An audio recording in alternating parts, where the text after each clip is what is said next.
আসসালামু আলাইকুম। সবার আগে বাছাই করা 10টি আন্তর্জাতিক খবর জানিয়ে দেব। প্রথমেই থাকছে শিরোনাম। তবে তার আগে অনুরোধ থাকবে ভিডিওটিতে একটি লাইক দিবেন।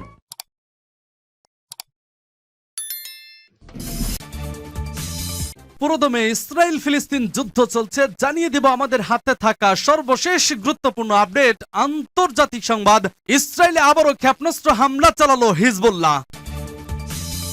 এরপর জানিয়ে দেব হামাসের হামলায় ইসরায়েলের স্পেশাল ফোর্সের 11 সেনা নিহত। এদিকে হামাস ইসরায়েল যুদ্ধ বন্ধের যে কোনো ভূমিকা রাখতে প্রস্তুত ভারত। আরো জানিয়ে দেব ইউক্রেন যুদ্ধে পুনরুজ্জীবিত পুতিন, বিপর্যস্ত জেলেনস্কি। সর্বশেষ জানিয়ে দেব সাবেক জার্মান সেনা কর্মকর্তার তথ্য। রুশ বিরোধী যুদ্ধে ইউক্রেন প্রতিদিন গড়ে 800 সেনা হারাচ্ছে। শুনছিলেন সংবাদ শিরোনাম, এখন বিস্তারিত। তবে তার আগে অনুরোধ থাকবে ভিডিওটিতে একটি লাইক এবং কমেন্টস করে জানিয়ে দিন আজকের এই ভিডিও সম্পর্কে আপনার মূল্যবান মতামত। আর অবশ্যই এই ভিডিওটি আপনার ফেসবুকে শেয়ার দিয়ে ছড়িয়ে দিন। আর জানিয়ে দিন আপনি কোন জেলা থেকে বা কোথা থেকে আমাদের সংবাদ শুনছেন এবং দেখছেন। ইসরায়েলে আবারও ক্ষেপণাস্ত্র হামলা চালালো হিজবুল্লাহ। লেবানন ভিত্তিক রাজনৈতিক দল ও সশস্ত্র সংগঠন হিজবুল্লাহর সাথে ইসরায়েলি বাহিনীর সংঘর্ষ আরও তীব্রতর হয়েছে।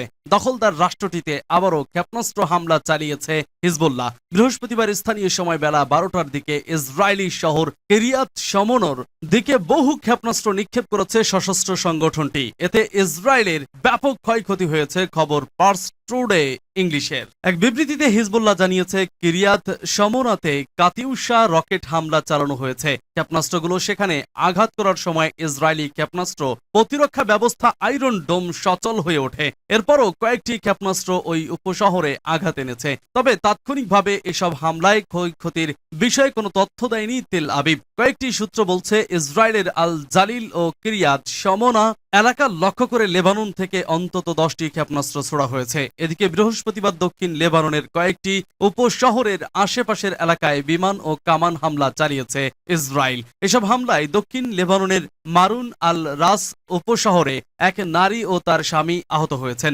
লেবাননের বেসামরিক মানুষের ওপর এভাবে আঘাত করা হলে তা কোনোভাবেই সহ্য করা হবে না, হুঁশিয়ারি উচ্চারণ করে হিজবুল্লাহ বলেছে ইসরায়েলের প্রতিটি হামলার জবাব দেওয়া হবে। এর আগে অক্টোবর মাসের 7 তারিখে ইসরায়েলে এই দশকের সবচেয়ে বড় সামরিক অভিযান চালায় গাজার হামাস সরকার। এর পরপরই গাজায় বিমান হামলা ও স্থল হামলা শুরু করে ইসরায়েল। 75 দিনেরও বেশি সময় ধরে চলা আগ্রাসনে এ পর্যন্ত প্রায় 20,000 ফিলিস্তিনি নিহত হয়েছেন, যাদের অধিকাংশই নারী ও শিশু।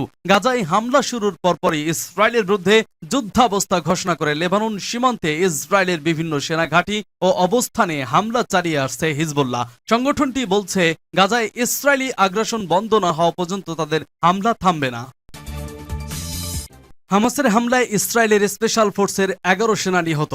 ফিলিস্তিনি সশস্ত্র গোষ্ঠী হামাসের সামরিক শাখা আল কাসেম ব্রিগেড জানিয়েছে গাজার উত্তরাঞ্চলে আল তুয়াম এলাকায় ইসরায়েলি স্পেশাল ফোর্সের সেনাদের সঙ্গে মেশিন গান দিয়ে তুমুল লড়াই হয়েছে। এতে স্পেশাল ফোর্সের অন্তত 11 জন নিহত হয়েছেন। বৃহস্পতিবার মেসেজিং অ্যাপ টেলিগ্রামে দেওয়া এক বিবৃতিতে এ তথ্য জানিয়েছে আল কাসেম ব্রিগেডস। গত 7 অক্টোবর হামাস ও ইসরায়েলের মধ্যে যুদ্ধ শুরু হয়। প্রায় 3 মাস ধরে চলা এই যুদ্ধে গত 28 অক্টোবর যোগ দেয় ইসরায়েলের স্থল সেনারা। তারা গাজায় ঢুকে ব্যাপক ধ্বংসযজ্ঞ চালায়। তবে এইসব সেনা হামাসের যোদ্ধাদেরও তীব্র প্রতিরোধের মুখে পড়েছে। এর আগে বৃহস্পতিবার হামাসের পক্ষ থেকে জানানো হয় গত 3 দিনে তাদের হামলায় 25 সেনা প্রাণ হারিয়েছেন। ইসরায়েলি প্রতিরক্ষা বাহিনীর তথ্য অনুযায়ী গাজায় এখন পর্যন্ত তাদের 134 সেনা নিহত হয়েছে। তবে এ সংখ্যা অনেক বেশি বলে দাবি হামাসের। এছাড়া ইসরায়েলের হিব্রু ভাষার এক সংবাদ মাধ্যম কয়েকদিন আগে এক প্রতিবেদনে জানায় গাজায় যুদ্ধ করতে গিয়ে অন্তত 5,000 সেনা গুরুতর আহত হয়েছেন, যাদের মধ্যে 3,000 জনের হাত পা গুরুতর জখম হয়েছে। সংবাদ মাধ্যমটি আরো জানায় প্রতিরক্ষা বাহিনীর অফিসিয়াল তথ্য অনুযায়ী 2,000 সেনা যুদ্ধ করার সক্ষমতা পুরোপুরি হারিয়েছেন। সূত্র আল জাজিরা। হামাস ও ইসরায়েল যুদ্ধ বন্ধে যে কোনো ভূমিকা রাখতে প্রস্তুত ভারত। হামাস ইসরায়েল যুদ্ধ থামাতে যে কোনো শান্তি আলোচনায় যোগ দিতে ভারত তৈরি বলে জানিয়েছেন দেশটির প্রধানমন্ত্রী নরেন্দ্র মোদী। তিনি বলেছেন, শান্তি ফেরাতে ভারতের যদি কোনো ভূমিকা থাকে আমরা নিশ্চয়ই তা করব। গাজায় নিপীড়িত মানুষের জন্য ভারত আরও ত্রাণ ও সাহায্য পাঠাবে।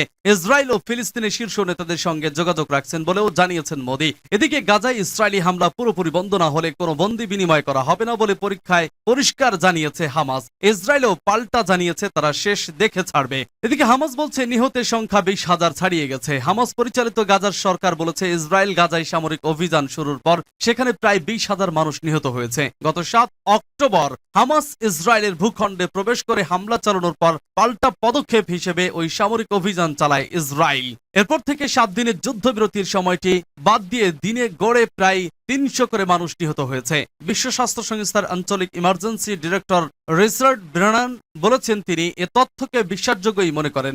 যুদ্ধক্ষেত্রে মৃত্যুর সংখ্যা নির্ধারণ একটি কঠিন বিষয় এবং গাজার শহরের চিকিৎসকরা বলেছেন মৃত্যুর সংখ্যা আরো বেশি হবে, কারণ যাদের হাসপাতালে নেওয়া যায়নি বা যারা ভবনের ধ্বংসস্তূপের নিচে চাপা পড়ে মারা গেছে তাদের গণনা সম্ভব হয়নি। সূত্র এএনএফ।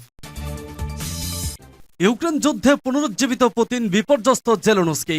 1 বছর আগে ইউক্রেনের প্রেসিডেন্ট ভলোদিমির জেলেনস্কিকে দাঁড়িয়ে অভিনন্দন জানিয়েছিলেন মার্কিন কংগ্রেস এবং রাশিয়ার বিরুদ্ধে লড়াই করতে শত শত কোটি ডলার সাহায্যের প্রতিশ্রুতি দিয়েছিল রাশিয়ার প্রেসিডেন্ট ভ্লাদিমির পুতিন। সে সময় তার নিজের অনুগতদের অভ্যুত্থানের কারণে সেনাবাহিনী তার প্রভাব হারাচ্ছিলেন। মঙ্গলবার এর বিপরীত পরিস্থিতি প্রদর্শিত হয়। একদিকে রাশিয়াতে প্রতিরক্ষা মন্ত্রণালয়ের একটি অনুষ্ঠানে পুতিনকে আত্মবিশ্বাসী ও বিজয়ী বলে মনে হচ্ছিল এবং অন্যদিকে ইউক্রেনে জেলেনস্কিকে একটি তাড়াহুড়ো করে সংগঠিত বছরের শেষ সংবাদ সম্মেলনে বিব্রত দেখাচ্ছিল। শীর্ষ সামরিক কর্তাদের দ্বারা বেষ্টিত পুতিন অনুষ্ঠানে রাশিয়ার বিজয় প্রচেষ্টার কথা বলছিলেন, অথচ মাত্র 6 মাস আগেই তার আসন এবং দেশের সামরিক নেতৃত্ব একটি বিদ্রোহ এবং কিয়েভের নতুন পাল্টা আক্রমণের দ্বারা হুমকির সম্মুখীন হয়েছিল, যার মাধ্যমে রাশিয়ানদের তাদের নিজেদের সীমানায় হটিয়ে দেওয়ার আশা করা হয়েছিল। রাশিয়া কেন্দ্রীয় পরামর্শদাতা মায়াক ইন্টেলিজেন্সের প্রধান মার্ক গেলিওত্তি বলেছেন যুদ্ধ শুরুর পর যে কোনো সময়ের থেকে পুতিন এখন আরো শক্তিশালী অবস্থানে রয়েছেন, তাই তার প্রদর্শন করার কিছু কারণ আছে। গেলিওত্তি বলেছেন যে জেলেনস্কি ইতিমধ্যে একটি খুব ভিন্ন জায়গায় রয়েছেন। ইউক্রেনের প্রেসিডেন্ট সাংবাদিকদের বলেছেন, আমি নিশ্চিত যে যুক্তরাষ্ট্র আমাদের সাথে বিশ্বাসঘাতকতা করবে না এবং আমরা যুক্তরাষ্ট্রের সাথে যাতে একমত হয়েছি তা পুরোপুরি বাস্তবায়ন করা হবে। গেলিওত্তি বলেছেন যে জেলেনস্কির বিশ্বাসঘাতকতা শব্দটি ব্যবহার করা তার নৈতিক ব্ল্যাকমেইল কৌশলের অংশ, যা গত 2 বছর ধরে ইউক্রেনের পক্ষে ভালো কাজ করেছে, তবে এটি পশ্চিমে হালকা হতে শুরু করেছে। তিনি বলেন, আমি মনে করি এটি এই সত্যকে প্রতিফলিত করে যে তিনি যুক্তরাষ্ট্র সফরের ফলাফল দেখে শুধু হতাশই হননি, বরং এটি তাকে দেশেও দুর্বল করে দিয়েছে। তাকে অলৌকিক কর্মসম্পাদনকারী বলে মনে করা হতো, যিনি যেতেন এবং হঠাৎ করে এই ধরনের সমস্যাগুলিকে ঠেকাতে সক্ষম হতেন। সাবেক জার্মান সেনা কর্মকর্তার তথ্য, রুশ বিরোধী যুদ্ধে ইউক্রেন প্রতিদিন গড়ে 800 সেনা হারাচ্ছে। জার্মান বিমান বাহিনীর সাবেক কর্নেল ও খ্যাতনামা সামরিক বিশ্লেষক রাল্ফ ডি থিয়েলে জানিয়েছেন রাশিয়ার বিরুদ্ধে যুদ্ধ করতে গিয়ে প্রতিদিন ইউক্রেনের গড়ে 800 সেনা হতাহত হচ্ছে, তবে তিনি এ ব্যাপারে কোনো সূত্রের কথা উল্লেখ করেননি। কর্নেল রাল্ফের এই তথ্য সঠিক হলে তার অর্থ দাঁড়াচ্ছে কিয়েভকে প্রতি মাসে অন্তত 20,000 নতুন সেনা রিক্রুট করতে হচ্ছে। এসব নতুন সেনাকে হতাহতদের স্থলাভিষিক্ত করার প্রয়োজন হয়। তিনি বলেন, ইউক্রেনের আরো অতিরিক্ত কর্মীর প্রয়োজন হয় যাতে তারা সৈন্যদের যুদ্ধক্ষেত্রে অদল বদল করতে সক্ষম হয়। এতে ক্লান্ত সেনারা বিশ্রামে যেতে পারে এবং নতুন করে সেনারা যে জায়গায় যুদ্ধ করতে পারে। থিয়েলে বর্তমানে রাজনৈতিক সামরিক সোসাইটি, ইউরো ডিফেন্স জার্মানি এবং স্ট্র্যাটব্রাইট কনসাল্টিং থিঙ্ক ট্যাঙ্কের প্রধান। তিনি বলেন, রাশিয়ার বিরুদ্ধে পাল্টা অভিযান চালাতে গিয়ে ইউক্রেন চড়া মূল্য দিয়েছে। সূত্র পার্টস টুডে।